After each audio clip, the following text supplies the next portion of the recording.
It was a warm, sunny morning.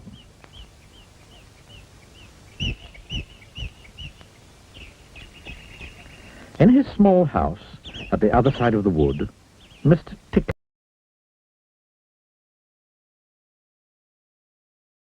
Did you? Oh, well, there is. Tickles are small and round, and they have arms that stretch and stretch and stretch.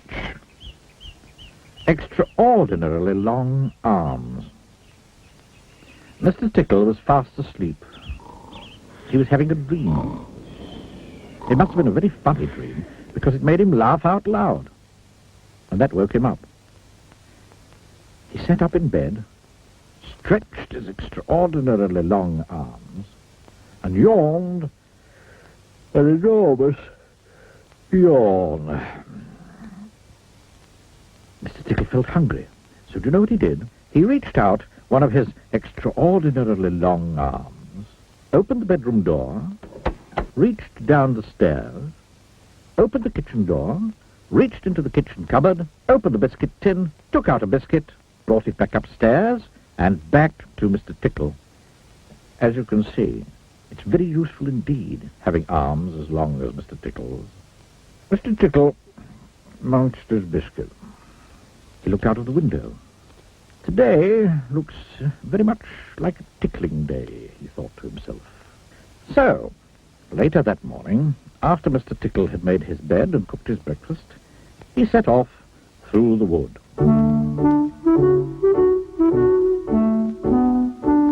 As he walked along, he kept his eyes very wide open, looking for somebody to tickle, looking for anybody to tickle. Eventually, Mr. Tickle came to a school.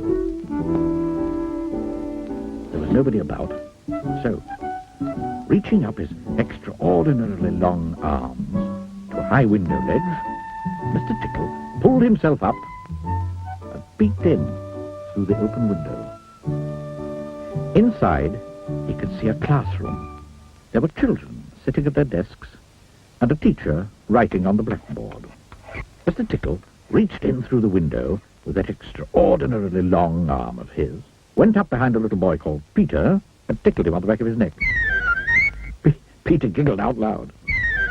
"Stop that giggling at once," said the teacher sternly. Mr. Tickle waited a minute, then reached in through the window again. Mr. Tickle's extraordinarily long arm went right up to the teacher, paused, and then tickled. The teacher jumped in the air and turned round very quickly to see who was there. But there was nobody there. Mr. Tickle grinned, a mischievous grin. He waited another minute and then tickled the teacher again. This time he kept on tickling, until soon the teacher was laughing out loud and saying, "Oh, stop it! Stop it! Oh, stop it!" over and over and over again. All the children were laughing too at such a funny sight. There was a terrible pandemonium. Eventually, Mr. Tickle thought he'd had enough fun. So he gave the teacher one more tickle for luck, and then very quietly brought his arm back through the open window. Chuckling to himself, he jumped down from the window, leaving the poor teacher to explain. Then Mr. Tickle went to town. And what a day Mr. Tickle had.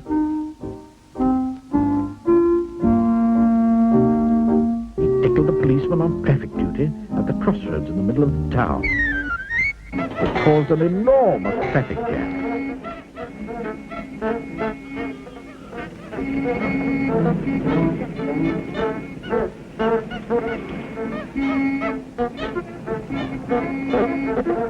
He tickled the greengrocer just as he was piling apples neatly in his shop window.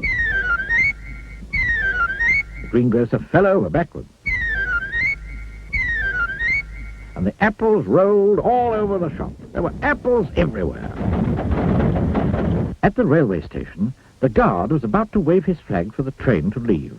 As he lifted his arm in the air, Mr. Tickle tickled him. And every time he tried to wave his flag, Mr. Tickle tickled him. And tickled him again. Until the train was 10 minutes late, and all the passengers were absolutely furious.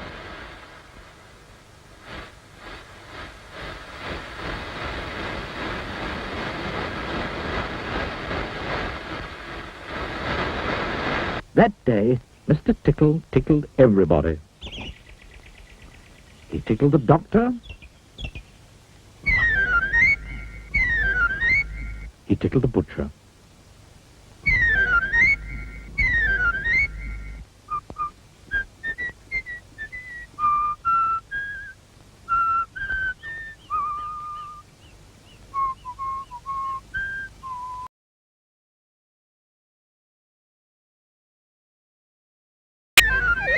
Who dropped all his letters into a puddle.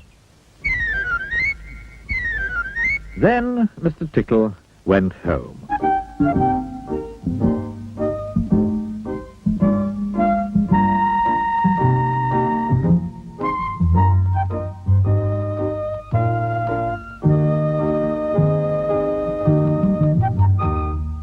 Sitting in his armchair in his small house at the other side of the wood, he laughed and laughed and laughed every time he thought about all the people he'd tickled. Oh, dear. Oh,